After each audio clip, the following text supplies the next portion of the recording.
Sebenarnya ya kalau kita itu flashback ya, saya itu juga heran. Wong ini awalnya tuh hanya sekedar hobi, nemu ilmu di YouTube dan akhirnya terbentuk badan usaha yang jadi tempat bergantung beberapa keluarga. Kayak gak percaya gitu loh. Di mana ada kemauan, pasti di situ ada jalan. Yakin saya.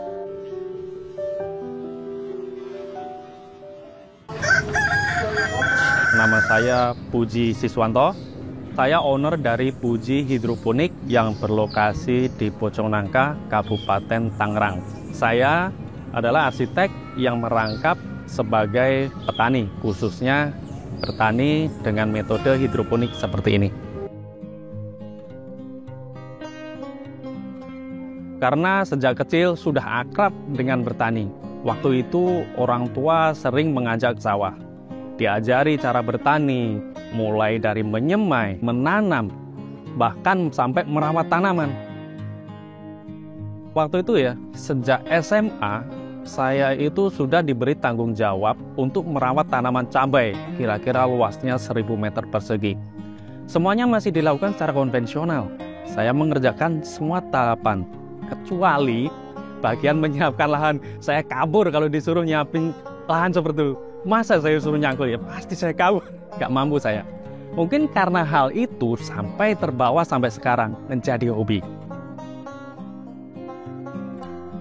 Kebun ini dimulai tahun 2020 saat pandemi ya. Jadi selama sebulan ya saya itu full di rumah. Karena ada banyak waktu luang, hobi itu muncul ya, seperti hobi berkebun gitu loh. Akhirnya ketemu dengan metode bertani dengan metode hidroponik. Nah, saya pelajari, saya kumpulkan referensi, dan akhirnya kok asik nih, kok seru nih. Akhirnya saya langsung praktek. Pertama saya membuat instalasi hidroponik itu, saya menggunakan pipa PVC dan kira-kira mendapatkan 100 lubang tanam, nah itu saya taruh di dak atap. Kira-kira ukurannya sekitar 1x2 meter ya. Ternyata hasilnya sangat baik ya. Dari yang tadinya panen untuk dikonsumsi sendiri, tetapi akhirnya sampai bisa dibagi-bagikan ke tetangga.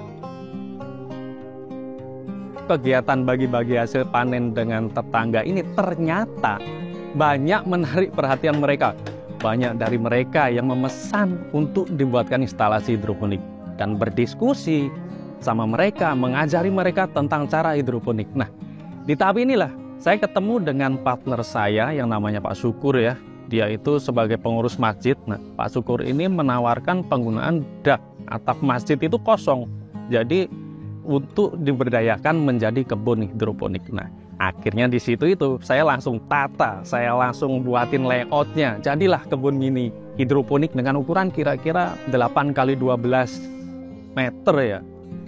Ditambah tenaga baru, saya ketemu dengan Mas Oki. Nah, ini Mas Oki ini orang yang luar biasa ya. Dia mulai membuat digitalisasi dan promosi kita semakin baik. Maka jadilah trio yang terdiri dari saya Puji, ada Pak Syukur, dan Mas Oki. Dengan jargon ya, Puji, Syukur, Oki, panjatkan. Permintaan instalasi bukan hanya datang dari tetangga ya. Bahkan saat itu instansi-instansi pemerintah juga mulai memesan, bahkan sampai lintas kabupaten gitu.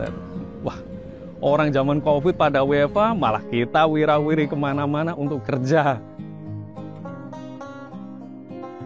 Mungkin karena metode bertani konvensional itu terlalu berat bagi saya, jadi saya memilih metode yang lebih ramah terhadap keterbatasan lahan dan tenaga saya. Saya angkat topi untuk petani konvensional di luar sana. Kalian tuh luar biasa, top. Metode hidroponik ini memberikan kebebasan kepada kami untuk bisa menanam di lahan tanpa menggunakan media tanah. Bahkan bisa memperdayakan lahan sempit yang mungkin sebelumnya tidak pernah kita pikirkan. Komoditas yang ada di kebun kami kebanyakan adalah sayuran, juga ada beberapa tanaman buah. Kalau sayuran dengan masa tanam yang relatif singkat, rata-rata bisa dipanen di bawah umur 1 bulan dengan perawatan yang jauh lebih mudah dibandingkan sistem konvensional. Jadi dengan 1 bulan aja kita sudah bisa menghasilkan cuan. medsos semakin berkembang, semakin banyak orang tahu tentang kami. Nah, dari situ permintaan meningkat ya, baik sayur maupun instalasi hidroponik. Kami juga diundang untuk berbagi pengetahuan dalam beberapa acara offline maupun online ya. Nah, dan dengan segala kesibukan ini, maka kami semakin yakin untuk membuat ini menjadi sebuah usaha bersama. Saya rasa tidak ada usaha yang sukses tanpa kegagalan. Tinggal bagaimana kita belajar caranya bangkit kembali dari kegagalan itu. Kalau mendengar cerita saya, tadi mungkin akan terdengar seperti sebuah cerita yang wah gitu ya. Meskipun faktanya kegagalan itu tetap ada. Misalnya nih ya, kegagalan produksi. Nah, kegagalan produksi ini lebih karena kurangnya ilmu ya, kurangnya pengalaman. Nah, langkah kami perbanyak sumber ilmu baik melalui literatur dan yang paling penting bertanya kepada mereka yang lebih dulu menggeluti bidang ini. Kami juga sempat mengalami kegagalan purna produksi ya. Intinya di pasar sih sebenarnya. Banyak yang mengalami hal ini ternyata. Infrastruktur belum terbentuk. Kita sudah genjot aja produksi saking semangatnya. Akhirnya produksi jauh di atas daya serap pasar. Apa yang terjadi? Kami tidak bisa mendapatkan harga yang layak untuk produk kebun kami. Gagal sudah. Percaya nggak? Segala perbuatan atau sesuatu itu tergantung dengan niat. Kami berniat untuk membuat hobi ini, yang sekedar hobi, menjadi sesuatu yang lebih bernilai. Sebenarnya ya, kalau kita itu flashback ya, saya itu juga heran. Wong ini awalnya tuh hanya sekedar hobi. Nemu ilmu di YouTube dan akhirnya terbentuk badan usaha yang jadi tempat bergantung beberapa keluarga. Kayak gak percaya gitu loh, heran gitu.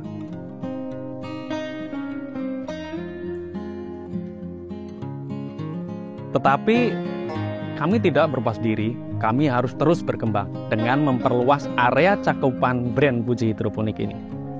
Di mana ada kemauan, pasti di situ ada jalan, yakin saya. Bagi anak negeri, yuk bertani, menggali potensi diri memajukan negeri. Mari sukseskan sensus pertanian 2023, mencatat pertanian Indonesia untuk kedaulatan pangan dan kesejahteraan petani. Dari petani, oleh petani, dan untuk petani.